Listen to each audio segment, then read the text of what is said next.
And there was great excitement and great acceptance of it by almost everybody, including a lot of Democrats, actually. I do want to say that I've decided that the SBA, the Small Business Administration, headed by Kelly Loeffler, is a terrific person, will handle all of the loan portfolio. We have a portfolio that's very large, lots of loans, tens of thousands of loans, pretty complicated deal. And that's coming out of the Department of Education immediately, and it's going to be headed up by Kelly Loeffler at SBA, and they're all set for it. They're waiting for it, and it'll be serviced much better than it has in the past. It's been a mess.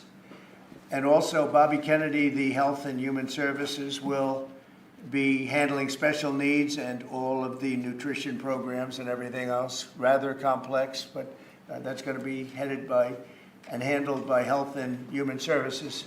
So I think that'll work out very well. Those two elements will be taken out of the Department of Education, and then all we have to do is get the students to get guidance from the people that love them and cherish them, including their parents, by the way, who will be totally involved in their education, along with the boards and the governors and the states. And it's going to be a great situation. I guarantee that in a few years from now, I hope I'm going to be around to see it, but I think we're going to see a lot of it. I think that you're going to have tremendous results. You're going to have results like Norway, Sweden, Denmark, a lot of the countries that do so well. I think you're going to have a lot of those results. If you look at Iowa and Indiana and Idaho, so many places that run so well, Florida, Texas, big ones, you're going to have great education, much better than it is now at half the cost. And we're not even doing it as a cost item, although you will save probably half, maybe more than that. And you're not going to be at the bottom of the list. You're going to be much higher. And maybe you'll be, I will guarantee some of the states will be at the top of the list. They'll be comparable or better than these number 1, 2, 3, 4, 5 the countries that are in the top 5 positions.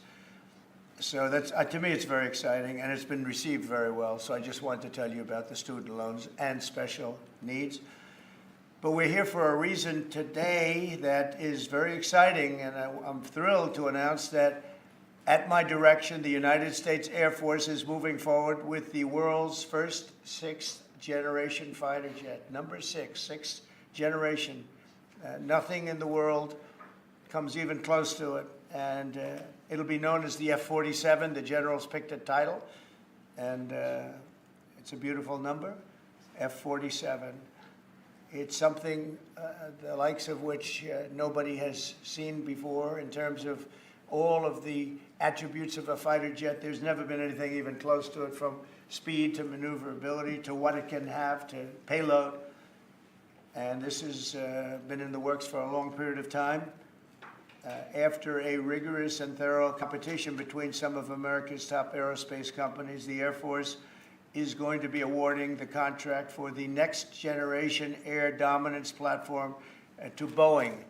As you know, it was highly competed for. There was a lot of competition, generals, and it's been going on for a long time. Very, very tough competition, but this plane is produced numbers that nobody's ever seen before.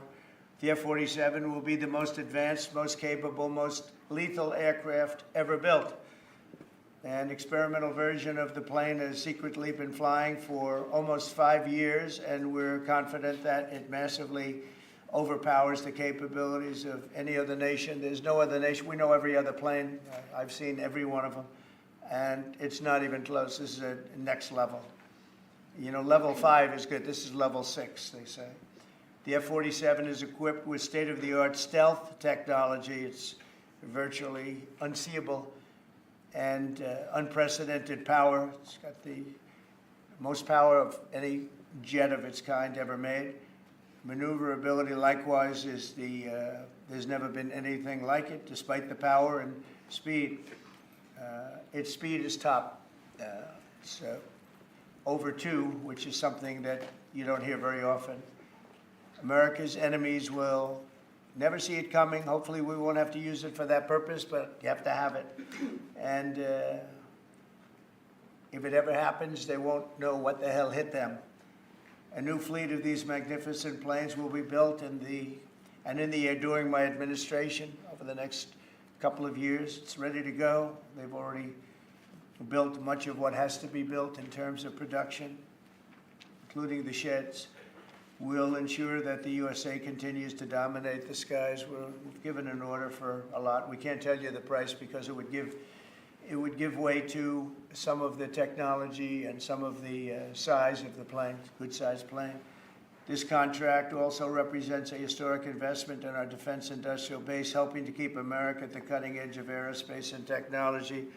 Our allies are calling constantly. They want to buy them also, and certain allies will be selling them, perhaps toned-down versions. We like to tone them down about 10%, which probably makes sense because someday maybe they're not our allies, right? But I would like to ask Secretary Hegseth, who's doing a fantastic job. He's really been very inspiring in so many ways, and I must say that before he speaks, we have had record people wanting to join our military in the last 2.5 months, literally since this, I think probably since the election, November 5th, but especially since we came to office and since I announced Pete. He's young, he's smart, he's strong, he loves it, and they love him. But we've had record numbers of people wanting to join our military. Now, if you go back 6 months, it was the exact opposite. You had record numbers of people not wanting to join the military. Now you have record numbers of people wanting to be in our military, and that's a great honor. That shows you we're really on the right track. So, Pete, maybe you'd say a few words. Sure. Please. Well, Mr. President, this is a big day. This is a big day for our warfighters. This is a big day for our country, a big day in the world. The name of this program is the Next Generation of Air Dominance. And Mr. President, because of your leadership, your clarity, America is going to have generations in the future of air dominance because of this 6th generation fighter. We've had the F-15, we had the F-16, the F-18, the F-22, the F-35. Now we have the F-47, which sends a very direct, clear message to our allies that we're not going anywhere, and to our enemies that we will be able to project power around the globe unimpeded for generations to come. Mr. President, this is a gift to my kids and your kids, to my grandkids and your grandkids. This is a historic investment in the American military, in the American industrial base, in American industry that will help revive the warrior ethos inside our military, which we're doing, rebuild our military, which the previous administration did not do, by the way, Mr. President. They paused this program, and we're prepared to potentially scrap it. We know this is cheaper, longer range, and more stealthy. President Trump said we're reviving it, and we're doing it. And then we are also going to reestablish deterrence. Under the previous administration, we looked like fools. Not anymore. President Trump has reestablished American leadership. The F-47 is part of it. And Mr. President, thank you for having the courage to do it and leading the way for all our warfighters. Thank you very much, Pete. One of the things I will say, but the generals are going to speak in just a couple of seconds, but this plane flies with drones. It flies with many, many drones, as many as you want, and it's a technology that's new, but it doesn't fly by itself. It flies with many drones, as many as we want, and that's something that no other plane can do. So I'd like to introduce, if I might, Air Force Chief of Staff, General David Alvin, and also General Dale White, two incredible people that I've known over the years, but I got to know them really well over the last few months. And would you say a few words, please, General? Thank you very much, Mr. President. Mr. President, Mr. Secretary, thank you so much for your unwavering commitment to our military. I will say this is a big day. This is a big day for our United States Air Force as well. You know, air dominance is not a birthright, but it's become synonymous with American air power. But air dominance needs to be earned every single day. And since the earliest days of aerial warfare, brave American airmen have jumped into their machines, taken to the air, and they've cleared the skies. And whether that be clearing the skies so we can rain down destruction on our enemies from above, or we can clear the path to the ground forces below. It's been our commitment to the fight, and that's really been our promise to America. And with this F-47 as the crown jewel in the next generation air dominance family of systems, we're going to be able to keep that promise well into the future. I also want to thank everyone from industry and within government, our engineers, who have worked tirelessly on this program to bring it where we are right now today. This shows that American talent, American skill, and American determination are second to none, because this platform is second to none. So we believe that this provides more lethality, it provides more capability, more modernized capability in a way that is built to adapt. This, along with our collaborative combat aircraft the President talked about with drones, this is allowing us to look into the future and unlock the magic that is human-machine teaming. And as we do that, we're going to write the next generation of modern aerial warfare with this. This enables us to do this. The manner in which we put this program together puts more control in the hands of the government, so we can update and adapt at the speed of relevance, at the speed of technology, not at the speed of bureaucracy. This is more Air Force. This is more options for the President. We say as our mission in the United States Air Force is to fly, fight, and win air power anytime, anywhere. If you want to go anywhere, you have to have a platform that gets you anywhere. This provides the President options from the very one end, which is a quick response, and then we can get right back into fighting stance without having to deploy troops that are going to take maybe months and cost more lives. We can be back in fighting stance, and maybe we restore that deterrence. All the way to decisive victory as part of a joint force that is the most lethal and capable military ever known in history. That's what we provide now, and this allows us to provide it into the future. It's more deterrence, more capability. It's what peace through strength looks like into the future, Mr. President. And so we're very proud to do that. And all we can say is, on behalf of the United States Air Force, let's deliver. Thank you very much. Thank you, General. Would you like to say something? No, sir, I'll just double down what the chief said. He knows what to do. This is a generational He knows leap. who the boss and is. Look That's at exactly that. right. Air superiority is what it's all about, and this is what we'll deliver. That's great. Thank you very much. Great job. We've worked together long and hard on this, and this was a big secret. In fact, we don't show too much of the plane for that reason. You see what we show? You see how beautiful that is, but that's just a very small part of it. Sure. I wasn't surprised. I was wondering how much are you going to show when they came in with that. You see a wheel in the front? That's about it. Any questions? Mr. President President, Trump, Peter? is 80,000 pages of documents is a lot to sift through. Yeah. Can you just tell us who killed Kennedy? Well, I was given the task of releasing that because many presidents have gone through it and they haven't released. And I said, release. We even released Social Security numbers. I didn't want anything deleted. They said, sir, what about Social Security? People long gone, but they're long gone, so I can't imagine. But I said, if you don't delete it, if you do delete it, we have people are going to say, why did you delete it? There's something in there. So we gave Social Security, we gave everything. And the rest is for you to look at, Peter. You're going to see whether or not you see anything. But we've given it. We're doing it with Dr. Martin Luther King, too. They're preparing all of that. They're going to release everything. And whoever else they want. I mean, we have nothing. We really have nothing to hide. We shouldn't have. When a lot of time goes by.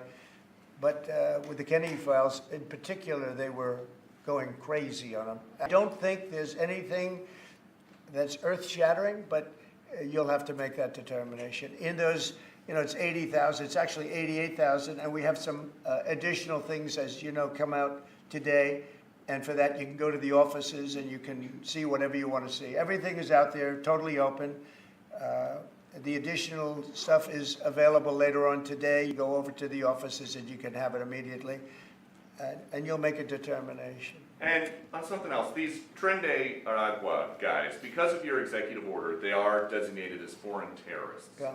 If ISIS or Al-Qaeda foreign terrorists were operating here in the United States, cops would probably be shooting first and asking questions later. And so what is the difference between terrorists, between somebody like an ISIS or an Al-Qaeda operative versus a MS-13 or Tren de Aragua? Well, these are people that focus on destroying people in their homes.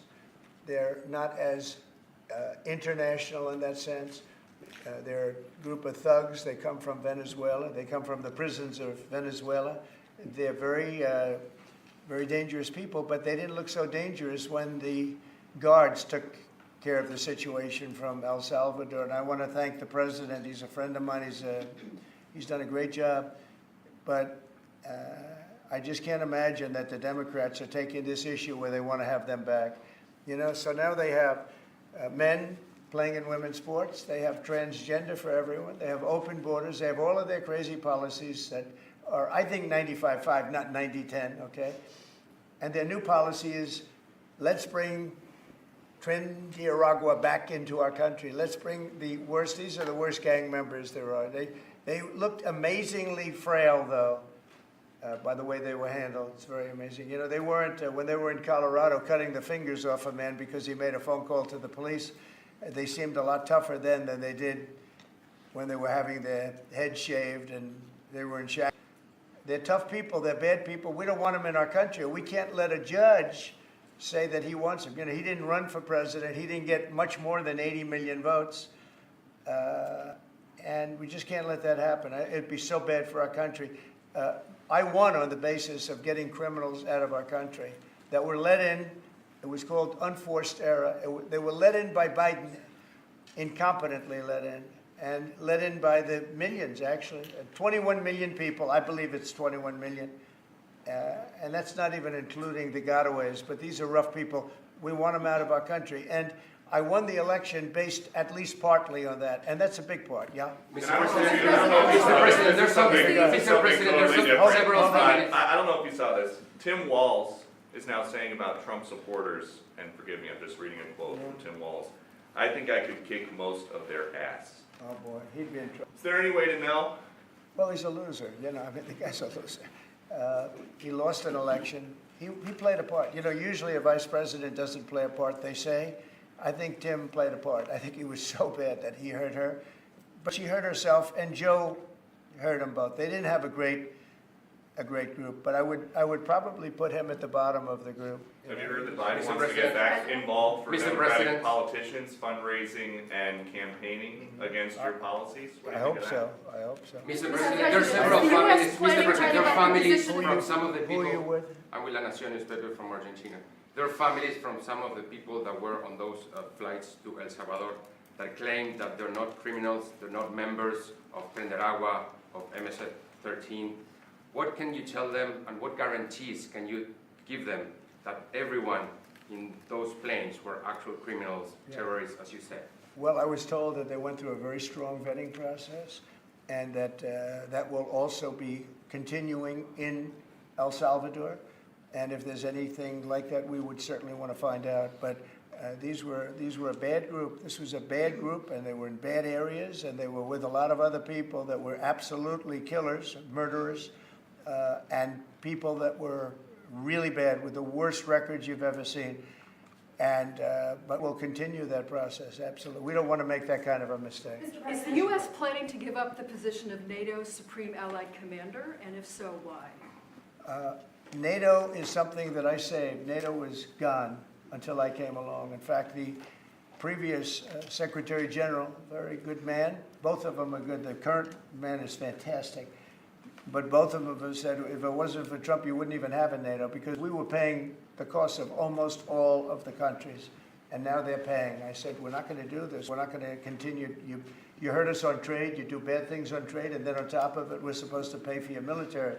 And because of what I did, hundreds of billions of dollars flowed into NATO by countries that just weren't paying. They were delinquent. They weren't paying their bills. So NATO is solid. They're strong. But they have to treat us fairly. They Are have we going to treat give up the... Because look, without us, NATO's not the And same we're giving- thing. we're And I giving- can tell you, I've been having very good discussions, as you know, with President Zelensky and with President Putin. And President Putin will tell you that without the United States, he wouldn't be worried. But he is worried when the United States is involved. And I have to tell you, I've dealt very well with both gentlemen, and we have, I think we have the confines of a deal. I hope we have the confines of a deal. I'm doing it for two reasons. Number one, and by far most importantly, thousands of young people, and they're not American people, they're Russian and they're Ukrainian, are being killed every week, thousands a week. And also, the United States has paid, because of Biden, $350 billion on a war that should have never happened. If we had a competent president and this sitting right here, that war would have never happened. It would have absolutely never happened with me. And it didn't happen. For 4 years, it didn't happen. President, do you think you have the authority, the power to round up people, deport them, and then you're under no obligation to a court to show the evidence against them? Well, that's what the law says, and that's what our country needs, because we were, unfortunately, they allowed millions of people to come into our country, totally unvetted, totally unchecked. So you ought to ask, did he have the authority to allow millions of people? Did Biden have the authority to do something that's unthinkable? Have open borders where millions of people poured into our country, totally unvetted and totally unchecked, just as you would say. And many of those people were criminals. Many of them were from jails and prisons and mental institutions and gang members and drug dealers and very dangerous people. Many were murderers. We have 11,088 that we know of murderers they murdered. Of that number, at least half killed more than one person. They're in our country. They're in a location near you. Biden allowed that to happen to our country. And his people that really ran the country. And the person that operated the auto pen, I think we ought to find out who that was, because I guess that was the real president. So when you ask me if we have the authority, did Biden have the authority to allow millions of people to come into our country? Many of these people, hardened criminals at the top of the line who have caused tremendous damage in our country. You see them in New York City fighting with our police. I mean, literally having fist fights in the street with our police. These are tough, hard criminals. Many of them came out of jails, and not just South America, from all over the world. They came out from Africa, from the Congo. They came out from Asia, not just South America, but many from South America. These are hard, tough criminals, and we have to get them out. And a judge sitting behind a bench someplace got a nice appointment. You can't take that away from the people that are responsible. Now, in this case, Marco Rubio has a lot of big decisions to make, and he's a fantastic person, a great man. I think he'll be our best. I think he has a chance to be our best Secretary of State. He's been doing incredibly. He works so hard. He's gone to so many different countries already, and he's got the authority to get bad people out of our country. And you can't stop that with a judge sitting behind a bench that has no idea what goes on, who happens to be a radical left lunatic. Do you think the judiciary is You guys today are denying this New York Times report that Elon Musk was going to be shown a 20 to 30 page presentation about a theoretical war plan against China. Why not just show it to Elon? Because I don't want to show it to anybody. You know, you're talking about a potential war with China. I deal with these people all the time, and I'm dealing with Pete. I'm dealing with these gentlemen on numerous different airplane purchases, and I think they're all going to be great.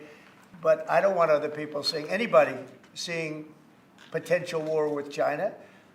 We don't want to have a potential war with China, but I can tell you if we did, we're very well equipped to handle it. But I don't want to show that to anybody. But certainly you wouldn't show it to a businessman who is helping us so much. He's a great patriot. He's paying a big price helping us cut costs, and he's doing a great job. He's finding tremendous waste, fraud, and abuse. But I certainly wouldn't want, Elon has businesses in China, and he would be susceptible perhaps to that. But it was such a fake story. The New York Times is just as fake as CNN and MSDNC. And anybody read that story, people laughed at that story. Who would do such a thing? And the first thing I did is I called Susie and I called Pete. I said, is there any truth to that? And they said, it's ridiculous. No, he's over there to talk about costs. You might want to address that, Pete. But Elon was over there today to address costs. Doge, thing called Doge, which you've heard about. Pete? That's exactly right, Mr. President. You pointed out it was a fake story. We pointed out it was meant to sort of undermine whatever relationship the Pentagon has with Elon Musk. Elon Musk is a patriot. Elon Musk is an innovator. Elon Musk provides a lot of capabilities our government and our military rely on, and I'm grateful for that. We welcomed him today to the Pentagon to talk about Doge, to talk about efficiencies, to talk about innovations. It was a great informal conversation. The rest of that reporting was fake. There was no war plans. There was no Chinese war plans. There was no secret plans.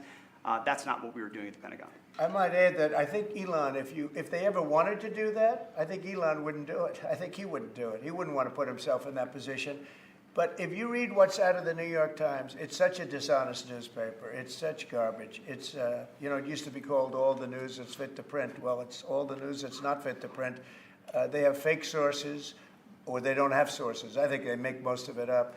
But this was a made-up story by the New York Times. I call it the failing. It's a failing newspaper. It's failing. And they shouldn't do that. They really are the enemy of the people. And something else, We do need honest journalism in this. We've made such big strides over the last 2 months, but we just need honest journalism, and we don't have it. When you have a CNN, you have to watch these people every once in a while just to see where they're coming from, and it's so dishonest. MSNBC is, I think, probably worse, and they're both doing horribly in the ratings. I think they're going to be turned off. I don't think they're not doing any ratings. You're doing well in the ratings. thank you. I'll pass that along. Private And- industries. I understand that your trade rep is meeting their Chinese counterpart next week. Yes. Is there anything that they can do to stop April 2nd or to roll back the tariffs that you put on China already? Well, we can talk, but basically, I call it second. I would have made it April 1st, but I didn't want to be April Fool's Day because then nobody would believe what I said, and they do believe me. April 2nd is going to be Liberation Day for America. We've been ripped off by every country in the world, friend and foe. We've been ripped off on trade. We've been ripped off on military. We protect people, and they don't do anything for us. It's just so unfair for years and years. And now some of that money is going to be coming back to us in the form of tariffs. Tens of billions. It's going to be numbers like nobody's ever seen. So NVIDIA announced today, you saw that, hundreds of billions of dollars of investment. The biggest chip maker in the world announced hundreds of billions of dollars of investment. Hundreds of billions, not millions, but billions. They're all coming here. Apple just announced $500 billion worth. They're going to build plants here. They built their plants in China. They're going to build them here. And they're starting immediately. We have investment, the likes of which this country has never seen, already announced.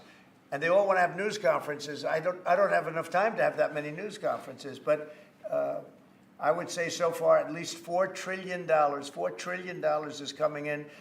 Car companies, very importantly, a lot of the car companies that were going to build in Mexico or Canada are now building here.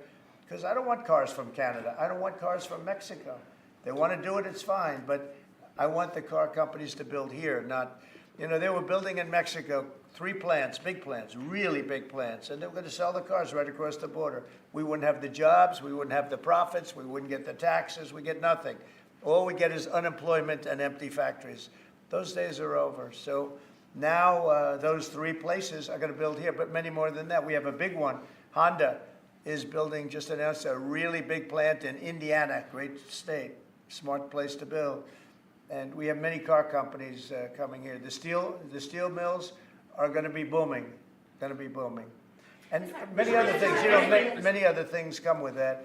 But we need that for defense. There are certain things you have to have. You have to have steel. We would have had, if I didn't do in my first term tariffs to stop the onslaught, because they were dumping steel in order to destroy our steel plants.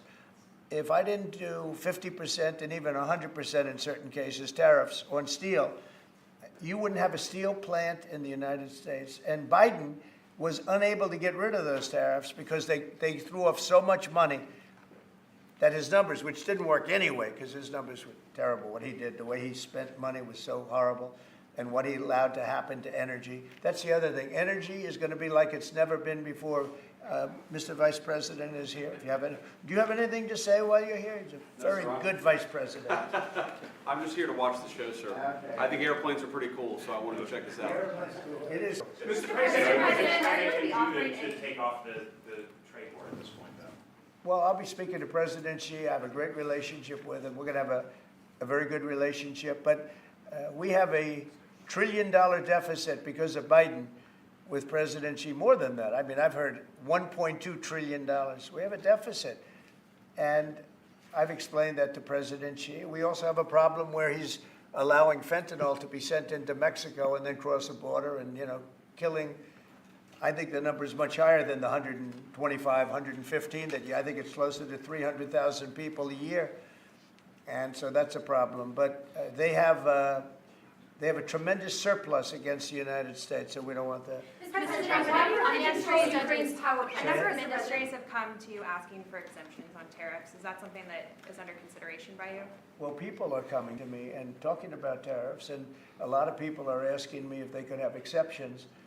And once you do that for one, you have to do that for all. So, I mean, generally, I did something interestingly during 2 weeks ago.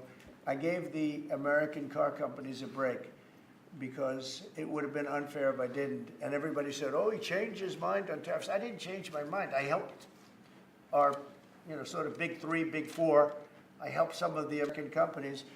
And instead of taking it properly, they said, oh, he changed it. I don't change. But the word flexibility is an important word. Sometimes there's flexibility, so there'll be flexibility. But basically, it's reciprocal, so that if China is charging us 50% or 30% or 20%, and I don't mean China, I mean anybody, any country, Canada.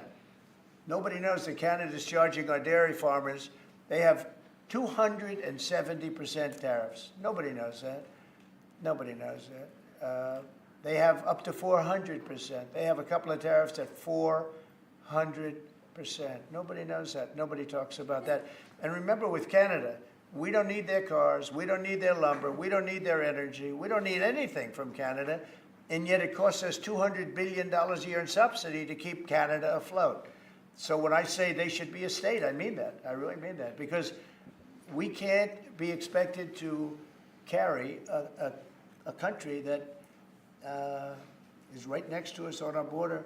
It would be a great state. It would be a cherished state. The taxes for Canadian citizens would go down in less than half. They don't spend money on military because they think we're going to protect them.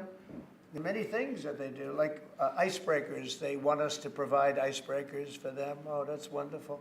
So the Canada, they're very tough traders too. I want to just tell you, of all the people, they're tough traders. They trade very tough. And, the expression I use is, some people don't have the cards. I used that expression about a week and a half ago, right? Somebody was negotiating who didn't have the cards, who's now, I think, saying that he wants to do it, and I think we're going to have a big deal on that very special something. We got to make a deal on that. But Canada has been a very nasty negotiator against the United States, took advantage of the United States for a long time. But nobody knows that they were getting 270% tariffs on dairy products. Mr. President, I follow up on Canada, and I don't think I've heard you say this in all of the talk about Canada becoming the 51st state. Are you concerned that if they became the 51st state, they would be a very, very blue state? Very, very big and very, very blue. No, there might be, but it would, you have that artificial line that goes, that straight artificial, that looked like it was drawn by a ruler. Somebody with I don't mean a ruler like a king, I mean like a ruler, this way. And it's just an artificial line that was drawn in the sand or in the ice. And can I tell you, Peter, just, you add that to this country, what a beautiful landmass, the most beautiful landmass anywhere in the world. And it was just cut off for whatever reason. It would be great. Now, is it liberal? Maybe. But, a conservative, until I got involved, because I don't care who wins up there. I frankly probably would do better with the liberal than the conservative, if you want to know the truth. But just a little while ago, before I got involved and totally changed the election, which I don't care about, probably it's to our advantage, actually. But the conservative was leading against, I call him Governor Trudeau.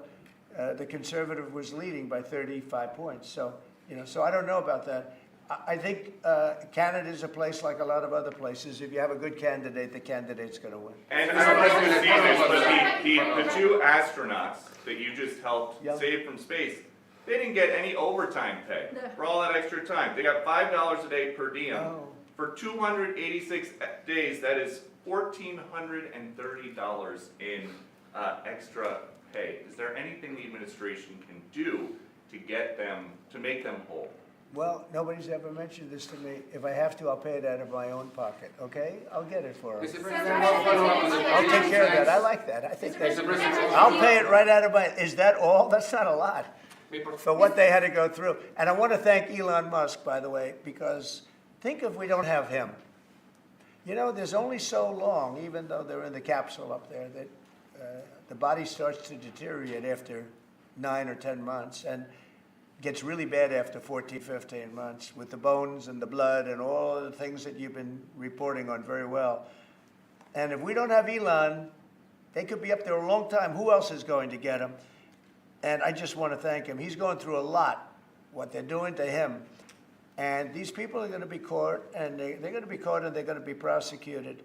And from what they tell me, I see this just by watching your programs and reading the news, but from what they tell me, they could get 20 years in jail, and they'll get it. I'll tell you, there's going to be no leniency, and there'll be no pardons. I can tell you that right And now. you said this morning 20 years in jail, and then maybe you said this morning 20 years in jail, and then maybe they'll go to one of these prisons in El Salvador. Do you think with the way that the judges have been issuing injunctions, it would be easier or harder to send these Tesla domestic terrorists to a jail in El Salvador than these MS-13 or Tren de Arrival guys? Well, I view these people as terrorists just like others. These are, when I looked at those showrooms burning and those cars, not one or two, like 7, 8, 10 burning, exploding all over the place. These are terrorists. You didn't have that on January 6th, I can tell you. You didn't have anything like that on January 6th, which is sort of amazing because on January 6th, the Democrats were talking. Nobody was killed other than a very beautiful young woman, Ashley Babbitt. Nobody was killed. And you look at what's going on now with these terrorists. These are terrorists, and that's an organized event. You know, take a look at their signs. Take a look. They're all made by the same sign company. A nice, expensive job. Now, these are the people that finance it are, in my opinion, in just as big a trouble as the people that are setting the match and setting the fires. So we'll see. It's under very serious investigation by the FBI and by the Justice Department. These people are terrorists. Okay. Yeah, go ahead behind you, please. Mr. President, what do you say to American military families who are seeing Elon Musk at the Pentagon today, are hearing about Defense Department cuts, and their thoughts are immediately going to the safety of their loved ones who are currently deployed? Well, we're making our country strong. And when they see a thing like that and they hear that story about Elon and China, what they should do is realize that the New York Times is a corrupt institution, because I think they're the ones. They knew that story wasn't true. Nobody believed that story. People that, when I first called, they laughed when they heard this story. Nobody believed it, that the Pentagon was giving him a briefing on what war with China would look like, and he has business. No, they made that up because it's a good story to make up. They're very dishonest people. Look, I have it with the Times, and you'll see more and more of it. To me, it's a very dishonest organization. But a story like that is made up. It's total fiction. And I just wanted to make sure. I called up Chief of Staff and I called up Pete. And I said, is there any truth to that? Absolutely not. He's there for Doge, not there for China. And if you ever mention China, I think he'd walk out of the room. He wouldn't take it anyway. So it's just a made-up story. Nobody's taken better care of the military. One of the things that I know that Pete's doing is he's talking about a lot of the civilian staff, and we're going to get them other jobs. You know, we're going to have a lot of jobs in this country, but we don't want to have wasteful jobs. We want to have meaningful jobs. And those were wasteful jobs. Those are jobs that not only military, but jobs where people don't show up. You take a look at Department of Education. I've never seen so many buildings with the names on it. You go past one after another Department of Education, and they're empty. The people don't show up. You know why? Because they have other jobs, because they're playing golf, or they're playing something, they're doing something. And we have a lot of great people, but we have to move that back to the States. We're going to make our country strong, and we're going to get people much better jobs, because we have companies moving into our country, the likes of which we've never seen before. Nothing like this has happened. And it's automatic. They don't want to pay the tariffs. How do you avoid paying the tariffs? You build your plant in the United States, and it's a beautiful thing to see. I see it. So far, I would say $4 trillion. Nobody's ever heard of them. No country's ever heard of numbers like that. $4 trillion, and those are the best ones. The biggest, best chip maker in the world. I'm not a fan of the CHIP Act, where you give billions of dollars away to companies that don't need it, and it won't bring them here. I'm giving nothing away. All they're doing is coming here, they're building because they want to avoid. Remember this on the tariffs, too, because that's going to be, Liberation Day, April 2nd. It's reciprocal. If they charge us, we charge them. So somebody say, well, how much are the tariffs? Very fair. If India, as an example, has been very bad to us on tariffs. They charge 100%, 200%, whatever they charge. Now, Europe just announced they're lowering the tariffs on cars. We charge like a joke, 2.5%. That's what this country charges. Europe just announced that they're reducing their tariffs on cars to 2.5%. It's nice. But they also have non-monetary tariffs where they make it impossible for the cars to get in even without the dollars on them and the dollar signs. It's called a non-monetary tariff, where they put on controls where no matter what happens, because they don't want cars, they don't want the American car in their market. And yet they send us millions of cars. They send us big agriculture. They don't want our agriculture. They don't want anything from us. European Union's very tough. But now it's fair. So whatever they do to us, we do to them. As Russia continues to attack Ukraine, are you planning to impose any sort of Well, sanctions? they're fighting against each other. Yeah, I think we're going to have, we have a ceasefire on a lot of areas, and so far that's all held very well. And getting that ceasefire, they had a lot of guns pointing at each other. You had some soldiers, unfortunately, surrounded by other soldiers, and they are going to be, I believe we're going to pretty soon have a full ceasefire, and then we're going to have a contract. And the contract's being negotiated, the contract in terms of dividing up the lands, et cetera, it's being negotiated as we speak. What do you say to critics who say that your actions towards law firms amount to coercion? Well, the law firms all want to make deals. You mean the law firms that we're going after, that went after me for 4 years ruthlessly, violently, illegally? You mean, are those the law firms you're talking about? They're not babies. They're very sophisticated people. Those law firms did bad things. They went after me for years. Russia hoax. All a hoax. It was a hoax. It was Hunter Biden's laptop. It didn't come out of Russia, by the way. It came out of his bedroom. It was all a hoax, developed by Democrats. Hillary, I don't think Biden did, because I don't think Biden knows what the hell he's doing, frankly, based on everything I see. I've seen things since being here that are so sad, what he's done to this country, what he and they did to this country, those people that surrounded him, who, by the way, are radical left but smart. He's not smart. He was never smart. But these are radical left, smart people. They totally controlled him. He did whatever they told him to do. And it's a shame. It's so sad to see what happened, what they've done to this country, both not only the inflation you saw, but allowing millions and millions of criminals into our country. That's an inexcusable act. And many other things besides that. Thank you very much, everybody.